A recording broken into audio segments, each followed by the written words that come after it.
You're on CYInterview. I'm Chris Shandak. Today on CYInterview, we welcome pop and reggae artist Kaelyn Kastle. She just released her latest music video, Touch on Me. You can see it on YouTube. She hails from the country of Bermuda. Kaelyn, thanks for joining us on CYInterview today. How are you? I'm great. Thank you so much for having me. Oh, we're happy to have you as well. So just to begin, how are you doing? And also, how is your mom doing? I'm okay. I'm actually doing this interview from the hospital. She's doing a little bit better. Thank you so much for asking. Oh, you're welcome. What is she dealing with? So she has a rare autoimmune disease called vasculitis. And it's very rare, very, very rare. They actually said they've only seen the case about maybe 120 times at this hospital, particularly in Boston. So it's pretty much her body is attacking itself, and, they're just trying to find new ways to make sure that that doesn't happen. Well, I hope she feels better soon, and hope it's easier on you as well. Thank you. I appreciate that. So to begin, now speaking about more positive things in your music career, I feel like we're talking to you right before you're about to have a bigger breakout moment here in the United States and across the world. Can you give our listeners kind of an introduction of who you are and what you hope they take away from your art? Okay, yeah, great. So I'm Kaelyn Kastle, obviously, an artist from Bermuda. I've been working in the industry for quite a while in, the Caribbean market. And with this new record that I felt like it would be a great transition into the U.S. market, mostly because it integrates a little bit of my culture and a little bit of, the pop culture that the U.S. is so, fond of, and I've really taken a love into. It's just been a great journey, and I'm super excited to, see the new reactions and be able to be more in front of the audience, because most of my audience is U.S.-based, which is crazy to me. But, yeah. I think in this current era of music, I think your blend of pop and reggae on Touch on Me is kind of going in a different direction sound-wise than what a lot of other artists are currently doing today. So I'm just going to ask, is that just genuinely you? Is there some strategic thought to that? Is it a combination of both? Is this something like, hey, this is who I am, but I'm trying to stand out at the same time? Is it a bunch of all of that? Yeah, I would definitely say it's definitely me. I've always been fond of pop artists. It's always just been something that I love. So when I first got to the States, pop was something that I definitely, I was drawn to make music like that, especially being able to work with, pop producers, great pop producers like Harmony Samuels and Damon Thomas. They're known for that. And then being able to work with Dallas Austin, face to face now on a day-to-day basis, it's just been, easy for me. And then, a great conversation I had with Dallas Austin, he was like, just be more you. And it started, to really help me find producers like Renzi 808 who also have, an island culture background, whereas it was just an easy integration. It feels like it's no thought. Yeah, it's a little bit strategic at the end of the day. Everything is, you have to be smart in the industry. But at the same time, it's kind of if it's you, it just makes sense and it feels right. And I hope my audience can feel it the way that, I lay it on the track. Well, obviously, just as a quick side note, because we were going to just follow up on kind of what you were just saying, but to be direct to you, being from Bermuda, you obviously have a foreign accent that is not relatively known to people in the United States of America, and that's who you are. That is who you are. That's obviously a big selling point as well, and Americans are always curious about people who come from different places. Yeah, definitely. I feel like the way I talk catches a lot of people off guard, because they're like, okay, it's a little bit Caribbean, it's a little bit British. And then, I'm in Atlanta, so I pick up on a lot of the Atlanta slang, being in the studios and stuff, and just hanging out, and being a part of the culture. So it's kind of cool that a lot of people haven't met people from Bermuda, so I get to kind of be their first impression, and I love that. Absolutely. So until recently, when you teamed up with longtime music producer Dallas Austin, and all these other great things started happening for you with Forbes and Assets and beyond, can you tell me about the struggles as an artist and how you overcame that? Oh, yeah, there's been a lot of struggles as an artist, especially being an international one. So one of them was immigration. So that's been like a big journey and battle for me. Mostly because people don't really know what it takes and like how the system works. Because people think that it's just as simple as just, I'm sorry, I'm in the I understand. I understand completely. No problem. Trust me, I understand completely. No problem. Yeah. So people don't really understand a lot of the time that it takes a lot of money and a lot of legal information in order to really prove that you're worthy of being able to enter the U.S. as an artist. So that was one of my biggest battles that I've had to like overcome and face, and even try to build up the funds to afford to be able to cover my own visa. So that was one of the things. And then being able to have a repertoire of people that believe in you, like Dallas Austin and Divine Stevens and even L.A. Reid, like having that repertoire of names backing you to be able to write in and say, yeah, she is worthy of this.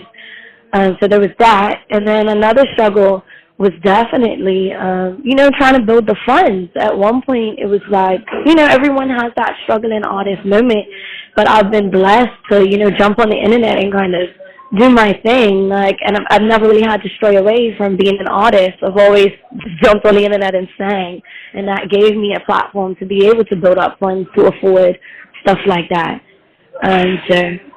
Yeah, I understand completely. A lot of people only see the finished product. They don't see what goes into it to get there, and then when you finally have a breakout moment, they think that your life is easy, or they think it's easier, which it really still isn't as you're continuing to make that progress. So moving ahead, is one of your goals to bring more attention to your home country of Bermuda and the entertainment scene there in the same way kind of that Rihanna brought attention to Barbados?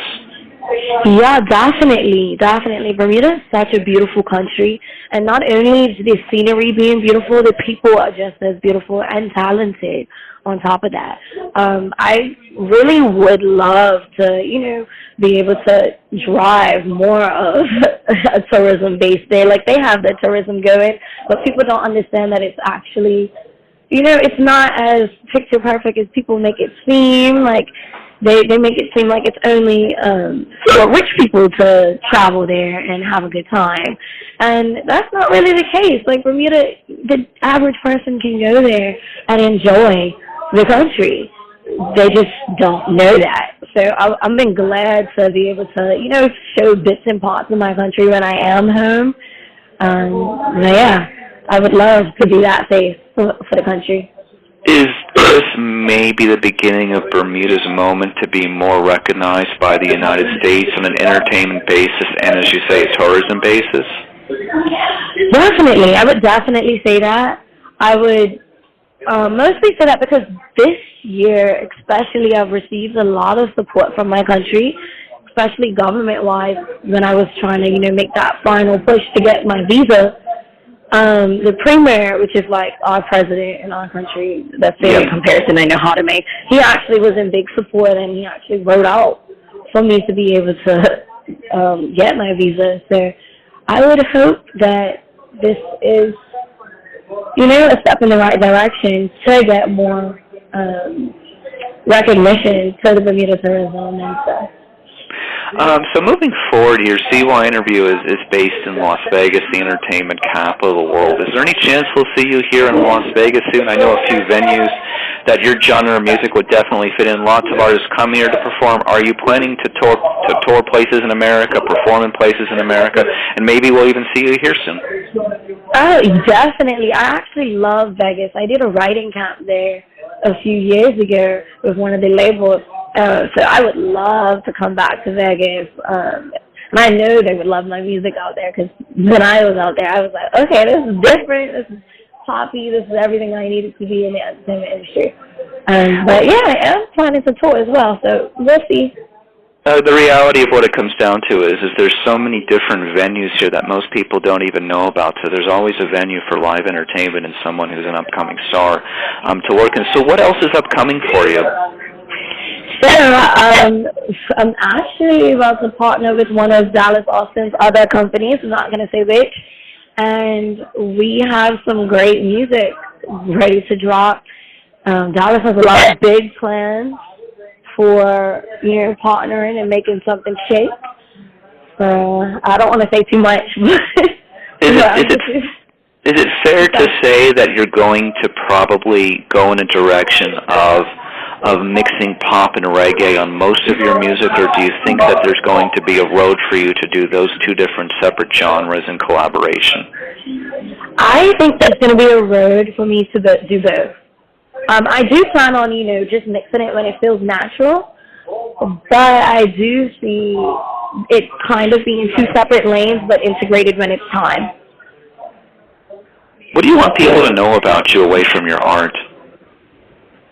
Away from my art? What do I want them to know about me? Other than me being a huge Harry Potter nerd. That's pretty much what I want them to know there. I'm trying to, find my little niche of Harry Potter lovers. Okay, well... But I don't look like the average one. So, yeah, well, what's funny is it's just on a side note, and I'll leave you with this. This is just completely random, but ties back to Las Vegas. There's actually a unauthorized Harry Potter show here at one of the hotels at Bally's Resort, and what they do in 90 minutes is the two men literally go through all of the Harry Potter books and basically do a recap, and it's just utterly hilarious. Made me think of you. Oh my goodness, I have to see that. I have to see that. I actually flew to London this year to go to the actual city where they shot some scenes from Harry Potter. Oh, that's hilarious. Well, the reality of what it comes down to is, I just want to say in closing, I hope your mother feels better soon. First off, and thank you so much. I hope that you continue to thrive in America and not have any more immigration issues. Hopefully, secondly, and then thirdly. So why don't you tell your audience about your new music video and what they can expect from it? Touch on me. Yeah, so my new music video, Touch on Me, I actually loved filming it. It was one of my, this is one of my, prized possessions and projects, mostly because I had a big part in, the creative direction of it. And it's intense, it's spicy, it's sexy, it's just everything that I feel like the pop industry needs right now. And like I said, you feel my little island flair in there, so... I think everybody's going to love it. Well, I think the reality of what it comes down to is as someone who has been and has been around and seen music change over the last 20 years growing up, I just feel like you're doing something original in a time where a lot of people are doing the same thing right now. I mean, we go through these eras of music where a lot of people are chasing what I like to call the music gold rush, and you seem to be going in a different lane, in your own lane, which I think is what's going to make you stand out as you continue to progress in your music career. Thank you so much. I appreciate that. Kaelyn Kastle, the new song, you can see it on YouTube. The new music video is "Touch on Me." So for pop and reggae artist Kaelyn Kastle and CYInterview, I'm Christian.